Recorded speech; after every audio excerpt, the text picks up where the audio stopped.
Welcome to Knit Cheerful. I am super excited for episode number 2. Thank you for joining us again, where we talk about all things knitting, but also all things fiber related. And super special guest, my mom. She is here to join us to talk about some of her experiences with knitting and some of her works in progress, as well as some of her FOs. So it'll be a fun day. So let's get started, shall we? Yeah. Okay, so I'm so nervous. she's so nervous, but she's very supportive, and here she is. Why don't we get started with some of the things that we have here on the table to showcase. So do you want to start with works in progress and whips? Sure. All right. Sure. Let's start with this one. I love this bag. What's that bag from? So this bag is from the tattoo in Scotland in 2016. My husband and I went on a trip there, and we got the bag. And on a recent trip, we just went to the Edinburgh, what's it called? The Edinburgh Yarn Festival. Yeah, the Yarn Festival. And while we were there, I started this shawl. You got really far. This Which is way beautiful. does it go? Wait. That way. This is the Yeah. front. And this is Over the Sea to Sky, it's called. And the reason why I made this was because we went to the Isle of Skye. Yes. And we sat outside the hotel looking at one of the lochs. Lochs. And I started knitting this. So that's what I do. That's what I like to do on vacation. Not only knit, Just show this a little but bit better. to buy yarn and So you can see that color. make a pattern that has something to do with the area that we were visiting. So that's why this was special. Yes. It was so beautiful. We actually were fortunate enough to be able to visit the Isle of Skye before we went to the festival, so we were there for a few days, and she was saying we were knitting outside, but it was just so beautiful up there. We went to Portree and a couple of other little places, Fort William. It was absolutely stunning. I recommend it. It was gorgeous, yes. Yes. What do you have in that little bag? This one was from, so that was, when did we do that? What month? So March. this was March of this March. year. In January, I went to Hawaii. But on the way to Hawaii, I went to Seattle. Little stopover. And they had a really cute knitting shop there. Stitches in the City. Stitches in the City. I think 2 guys run it or own it, and they were really helpful. And I found this yarn. I love that color. Oh my gosh. This yarn. Let's show that a little bit better. So this is, it wasn't from Hawaii. It's the Freya Find Hand Paints. Couldn't find cheap in Hawaii. But this is called Aloha. It was the closest I could get. To represent the trip. To represent the trip, and it's nice and variated. And oh, so this is coming from this. So this is the darkest color from the center. Which I can never find the front when I'm looking. These are the pearls, so that must be okay. front, yeah. So this is the beginning of this. I'll bring that up and a little it will bit. end up being, just to show you a little bit better. so that's coming out really nice. It'll It's such a start nice with color. the bright blue, and then end with the yellow. And what's interesting about this is that it falls back when I have to fall back on something because I can't find something at the last minute to knit, or something I know is going to work if I'm traveling, so I'm squished on a bus. Right. You just Or pick it I up. don't get sick on buses. What unlike Sarah Rose. Like, so I can Finally. knit. I can knit while traveling. yes. It's a shame. So that I it's can't. it's called an asymmetrical scarf, and this is the same shawl that I made in 2016 when I went to Scotland. It's beautiful. And I this love yarn those is colors. from Scotland, and it's exactly the could you see it? It's No, that was exactly the colors in August of the hills going. Where were we traveling? You were going to Dundee. Did you go to Dundee? And this was the heather. So we went to Stirling, all That's those right. hills around there, although they're Munros, right? They're called Munros. Yes. And We learned that from our trip. This is the color of the heather. So you had all of these greens with the purple, different shades of purple at the different blooming stages of the flowers. So it was perfect to have made this while I was looking out the window at the heather. Hold this over here. Yeah. Okay. And this is, now that was on bigger needles Because it was a than thicker, this, yeah. because it was a worsted So weight. actually, that's something I had wanted to mention. And this is lace weight. I was just gonna say we didn't discuss the Freya hand paints, fine hand paints, is lace weight, and this is actually 100% U.S. merino. So I thought that might be fun to share. Which is good because it was Yeah. Hawaii. Yeah. Right? But what's interesting is that it looked this tight when I made this one, but I only had one ball. And it didn't really fit around anybody of use. Right. So I blocked it with wires. I'm not going to pull it now, but I pulled this. I wet blocked it and pulled it for 2 weeks. And now, as you can see, if we drape it around Sarah Rose, it's actually Yeah, it really, a significant, it bloomed. it's a significant size now. Yeah, no, it's lovely. So it worked out really well to pull it that way Yes. and made it useful. Otherwise, it was, you know, like really, It was too tiny. really yeah. tiny. Yes. Like a shawl. Not even like a shawlette. Not like even. like a mini like shawlette. a little scarf. Yeah, it really was not a successful size the way it started out. And but then we have the a epic. very exciting. Epic Yes, is the this perfect is word. epic. So this shawl has a story, which makes, I think it's really cool. So okay, if you look at these individually, they're not pretty colors. Well, they're pretty colors individually. Well, yeah, individually, Yes, but you put them individually together they were on the gorgeous. table. I mean, after all, I bought them. Right. This is Peace Fleece. When did you buy these, Mom? From the late 80s. Okay, I had 400 yards of each, which Very helpful. What, Very What was I helpful. going to do with 400 yards of each? It's olive,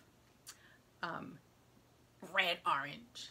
Okay, Yeah. think about the year it was when I bought it. Gray, blue, which is very pretty. All the 80s. And then cranberry with, it's got like a thread of purple in it. But these sat on my shelves. Obviously, you can tell how let's long hold this I open have a been little doing bit. this There we go. because I said I bought it in the 80s. And I finally said, this is ridiculous. I'm buying all these other yarns. I need to use the older stuff. So I asked my youngest daughter, who's an artist, to tell me the order to put the colors in so that it would be the least offensive when I put them all together. And I started this on a trip that Sarah and I took. We took a Baltic cruise last July. Yeah. Last July. Yep. And of course, one knits on a cruise with 12. Yeah. No. We had a whole 8 bag balls of yarn. just the balls for Yeah. this. Yeah, just the 'cause, balls you know, for this project. That's what people do. That's what Our knitters kind do. of people do. So anyway, so I sat there and I started it. We got quite a bit Yeah. of attention. Luckily, it was cold. Yes, we did 'cause get it a lot of was attention. The Baltic cruise, Yes. even though it was July. Yes. We needed sweaters. It actually worked out perfectly because It it did. really was cold enough did. to not be like the sideways glances. Why are you knitting on a... But the best part was the reactions that we got, because people who crocheted and knit walked by because, you know, we're exhibitionists, so we knit in hallways. It does feel like that. Things like The only that. empty seats are like between a restaurant and a bathroom. Right. And there we are sitting knitting And there we away. are. And everyone who ever touched the craft went by. Right. So anyway, as they walk by, they would, so picture it, you know, just like this, because you start at the top by the neck, up just about this much. And they'd say, oh, what are you working on? And I'd say, it's a shawl. Oh. That no one will wear. Of course, it's shawl. Unusual colors. What were you planning on wearing with that? Now, really, seriously, just look at it. What would you wear with this? Right. It's so funny how it But turns look how out. great it came It's, out. it's amazing. It transformed into something totally it did. awesome It looks really and fabulous. and truly wearable. And I wore burgundy pants with it and a gray top. I was gonna say, what color top? And do you know that a girl at school stopped and she said, "Oh my God, I love your outfit." There it is. I knew she was just responding to the gorgeous shawl. That's it. But I said, not "Thank anything you. else. Right. Thank you." So she said, "And I should know, I'm a fashion design major." Stop. I said, "Thank you very much." So Success. pay no attention to the fact that I wore it and it was the hottest day so far this She was April. so excited. But I was, and I to looked cast like I was off. in the middle of It was December. like 5 days ago where we were still kind of getting 35-degree But I weather. But I had to wear it at least once before I put it away. But that was the warmest day yet. The day that she cast off. Yes. But wear that shawl she did. My favorite part is that's the best the ruffle. Okay. So it turns out that even though it was listed as worsted weight for all of them, the olive definitely was a lot thinner. More like maybe the ply was different. A DK than a worsted. Than a worsted. Yeah, see, look how thin that thread is. You really probably can't see it. But no, we can bring it up. But it's just thinner. And what they had you do was Nikki Epstein's garter ruffle. So I followed the directions and it was looking okay. And then I went to her book instead of just the directions on the pattern, and it said for a fuller ruffle. Who doesn't want a fuller ruffle? Do it again. So I did it again. There you go. And I ended up with 1,131 stitches for the ruffle. I broke 4 sets of needles. I was just going to say, let's talk about the needles. 4 sets of needles. 2 of, one was mine, one was yours. Yep. Of marbles. Yeah. Oh, yeah. I owe you needles. 2 marbles. A dreams. Yep, all knit picks. And ended up casting on, well, not casting on, I ended up inserting through an arduous process because of the 1,131 stitches. Oh, to bind off. A 60-inch zing. Right. And I don't usually like to use metal needles because I knit loose and there's no control. There's just no control. It's just wild. It's just wild. And I need that grip of the wood. But needs must, so that's what happened. But it worked out really well, and by doubling it using her ruffle twice, as she suggested, thank you, Nikki. It compensated for the thinner yarn, and I think I think it balanced it. I think if I had just done it with one, I don't think you'd know it was thinner because of that. Because of the double. Yeah. Because if I had put it, I think if I had just done it on one, you would have seen the edge looked a little too fine. It would have looked okay, but it would have looked, I don't think you would have said, oh, that ruffle is too small. Right. I think it would have just not looked as fabulous. As it does. Once again, the fabulous Baltic shawl. To commemorate our trip. Exactly. And to use up the yarn. The yarn. Yes. From the, yes. So now I only have 1, 2, 3, 4, 5, 6. Oh, we still have Peace Fleece. 11. 11. I know I have some other color here as well. This is just the beginning of my organized stash. Yes. Sarah Rose is helping me to put it on Ravelry. Yeah, we're getting all of our stashes like Ravelry. I don't know. A whole summer project and it's still not done. I know, and I have to say, I love Ravelry for stash organization, because when you go into something and you find like something you want to knit, and it gives you the suggestions, and you're like, oh, forgot I had that yarn. More Peace Fleece. Yes. And isn't this a lovely color? It's such an no, let's show it. It's such an unusual color. This is also Peace Fleece. Yeah. This Peace Fleece, it says it's from Porter, Maine. No, it says warm wool from a cold war. That's what's on the label. I have to show you this. I don't know if they. So I mean, look this at is that. From the 80s, this is such an. It's almost like a buttery yellow. I made it. I even remember this sweater that I bought it to make. This is the label, just to show you. It's hard to read I think their label has changed since then. They're still around.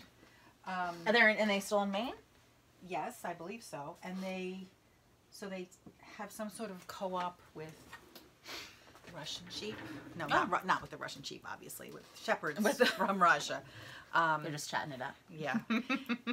But it was a big deal in the 80s. Yes. Which is why I bought so much, because I was trying to support their Which actually, just to comment, I don't know if we mentioned, that ties in really nicely to the Baltic shawl. Because one of the stops, we went to several different countries, obviously, along the Baltic Sea, hence the Baltic cruise, and then therefore the Baltic shawl. But Russia was one of them, so it was kind of cool to have been knitting from sheep. Isn't it cool? Their own sheep from the 80s. It doesn't go with the dress, but... No. I think it looks awesome. But and it's so funny. I have to say, I was one of the most surprised people at how awesome it looked, because I just... It was really ugly. I just couldn't see it. Couldn't see it. I kept trying to, like, kind of talk her into something that she could make with, like, the cranberry and the gray, or, like, two options. But then my youngest sister just swooped in, as she does, and just sees it differently. So it was really cool. But... Anyway, onward ho. Let me share since we did FOs first. So I had wanted to share. I had posted this on Instagram. This funny little story. So this is I don't think it matters which way it goes, but I always feel like it matters. So when I go to look for like the I top. remember when you wore it up inside out. Yes, I did. The first She time does I that a ever lot. wore, I always accidentally put it pearl side out. She likes pearls. Even though I don't like actually purling. Not very much. I prefer the knit stitch to the purl stitch. But I wore this to the first time I went to Rhinebeck. Oh, Yeah. that's So what I remember. yeah, I was really excited. You're I'm showing the pearl wrong side side. I have to say, you know, it was a great first cabling project. It came out awesome. This is in Madeline Tosh home, I believe. Yeah, because it's the bulky. And it's so soft. And it's so soft. However, funny little story about this. One of my adorable pups got into it. I didn't realize it was accessible in a basket that I had. I was moving things from one space to another, and I had all of my knits in a basket, and this was kind of like against the edge. And I came home, he like had just gone to town. This was in the span of like, I don't know, 4 minutes. He had just pulled it all out, and I can still wear it because I just pulled it all. I'm surprised he's alive. Yeah. Well, I'm a process knitter. Oh, look. So, yeah.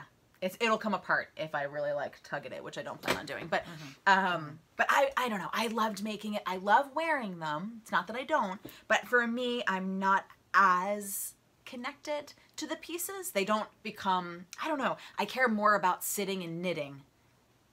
I would say truly the definition of a process knitter. Sometimes I'm a product knitter. I like really want to do something so that I can wear it. I definitely have pieces like that. And not that this isn't one of them, because I had a blast wearing it.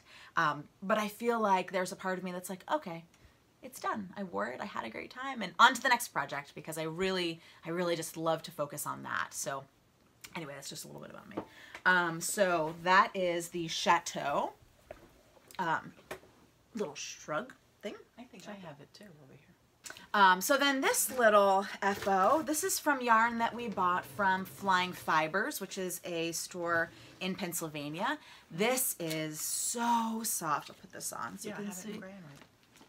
This is a great, this has a great drape to it. It does. Yeah, it's really, really nice. So it's very soft. silky, very soft. And this was a color work project that I just had a lot of fun with. So we'll show that. I mean, I think that if I were to do this again, I would choose colors that maybe contrasted a little bit more, but I just fell in love with both of these colors, and I really liked chocolate, well, brown with purple. So this was a lot of fun, and this was so much fun to knit with, because it was even just fun, you know, knitting up. It was just nice to feel that softness as it moved along. Oh, let's show your Chateau, so you can see how different it looks in a different colorway, but it's also in Madeline Tosh Home. This is Optic. But what's disappointing with the Optic is that you don't see... Yeah, compared to here, I'll show you right Yeah. next to it. And it's funny, I wouldn't have thought... I'm on the wrong side again. Again. As always. So you Right. can So see you really don't see the cable. the cabling really pops in this lighter color. And it's right here, with the border being here and here. And you just really, you just don't doesn't see work. it. Yeah. And this goes But- to show how it's so important to pick the right yarn for a cable. Yeah. Sometimes. I mean, solids probably work a little bit better. Right, than the has speckle. less speckle. Yeah. This is too much speckle For that, yeah. for that. But Probably be I'm- great in just a basic I'm sweater. committed, so Yes. It's actually, you're really almost done. I You're will, not. I will Yes. You have to finish finish it. that. So I had anticipated this being done for this episode, but it'll be done tonight, so it'll be done by the time this airs, because I only have 3 more rounds, but I couldn't quite make it before we were able to sit down. It's gorgeous. So this is the last color. I'm almost ready to bind off. I love the And pink. I know, the pink is definitely... That's my favorite. It's funny, is purple is by far my favorite color, and we've got some nice 80s purple in here too, which hands down my favorite. But I have a little affinity for 80s turquoise and purple. But knitting it up, the pink is really what makes it. It does. makes it pop. And I love the yellow in the center. I really do. I think that it breaks it up nicely, and I think this is a lot of fun. It's beautiful. Yeah, it's a lot of fun. But yeah, no, I think that we were talking to a couple people at the Edinburgh Yarn Festival about brioche specifically, and some of them said they did it and they fell in love, and I love it. So I definitely think I fall more into that category. And then other people are like, it's just not my thing while they're moving along. And I think you fall into that category. I do. But there's so many things to knit in the world. I don't think that it really, I don't think it matters at all. So I bought the same color pack. Yeah. In Edinburgh as well. And now we're going to find a mosaic. Yeah. A We're going to rainbow look for a mosaic. Yeah. Because I want We've to been try searching mosaic around knitting. Ravelry for some ideas. And I think that'll showcase the colors really nicely. So, and if not, we may have to come up with something fun. You'll have to write the pattern. Yeah. Anyway, I bought these 3 Undercover Otter. I'm a huge fan of Undercover Otter. I love these colorways. I'll show you. I bought these 3 to go together. So I'll show you these 3 together. Is that what you're going to use for the sweater? Yes. Oh, it's going to be beautiful in that. This is what I was thinking. That makes so sense. I've decided, I've had a little bit Undercover of a knitting confession. I have a little bit of sweater anxiety. So I haven't done one yet. So I feel like I am ready totally to dive in to my first sweater. And I've decided to do the Andrea Mowry Drea Renee Knits So Faded sweater. And I think I'm gonna do it like 3/4 length sleeve, the longer version, not the cropped version. So yeah, so I'm gonna do these. But I think somewhere in this room I have Undercover Otter. I'm sure we do. And Because she was a whole wall. It was a whole wall displayed when we went on our cruise. A whole wall of her yarn was displayed at Stephen and Penelope in Amsterdam, which is an amazing shop. It's so fun there. I bought this yarn there. Yes. Here, let's show that a Look little. at this color. So awesome color. it's I like think almost like it's a really bright green. Oh, here it is. You have 4. These are the So same. we bought these, I should say, we bought these to do a shawl. I think we were going to do a Stephen West pattern, right? Probably. I think so. So it's these. And I probably will still do that shawl pattern if I can find where I put it. But I think I think I'm going to I think I'm going to repurpose my purchase to be a sweater though, because I'm ready. And I want to do it when I feel ready. Even though it's gonna be the summer. These you'll finish it by the winter. Yes, I'm sure I will. These will not help you. No, they won't. No, they don't. We could swapsies. No. No, no swapping. Look, this is much happier. I know. No, these are actually a little bit more subdued. But I have to say, so this is sock weight yarn, 80% merino, 20% nylon. This is a bespoke colorway for Stephen and Penelope.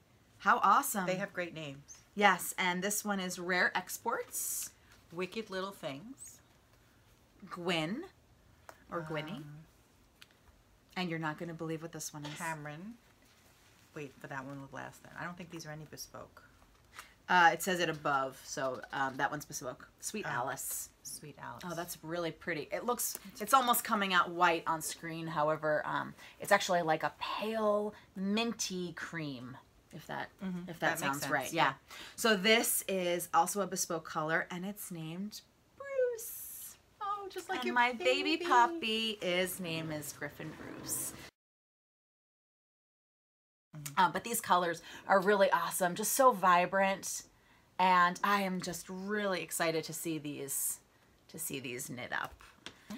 So why don't you talk a little bit about how did you learn how to knit, and what do you like about knitting? What are some of the things that that kind of come to mind? I learned how to knit from a woman that I worked with in 1980.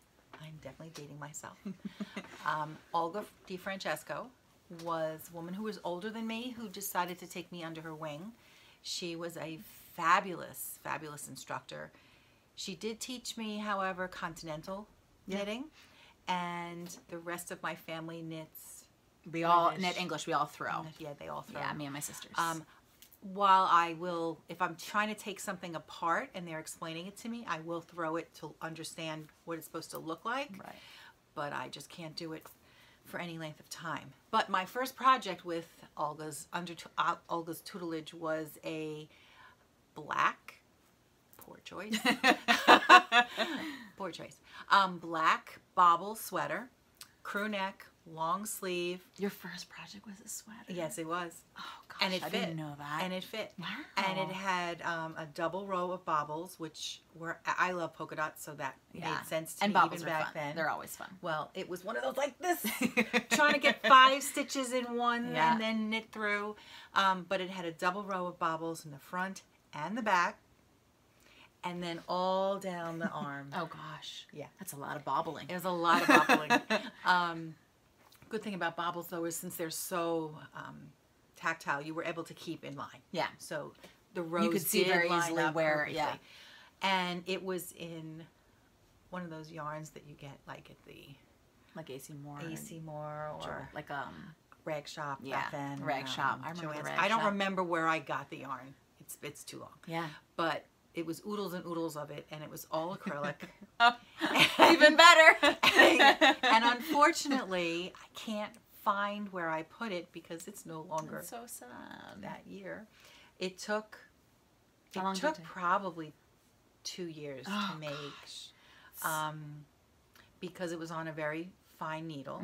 And remember, I was learning at the same time, Right, so I right. would knit. I and can't rip believe you out, and then learned I'd on a knit. And it was sweater. only most of the time it was an hour at lunch that we had together if we So it weren't was slow interrupted. moving, right. And I was very afraid to do it myself without her there for Yeah. a very long time. Right, right. So it did take a really, really long time. Yeah. It fit for a very short time, however, because soon after I finished it, I got pregnant with you. Yeah. And so I only wore it a couple times. Which is such a bummer because it took so long to make and I it was such a process. It was, and I was never the same size after that. So I put it away. Right. That's But I interesting, have though. a very clear picture of it in my Yeah. head, which is nice. Yeah. And I think of her all the time Right. because while I like to, right now, what I seem to center on doing is making objects, knitting objects, because I like to knit while I'm traveling, and then making it relate to the travel.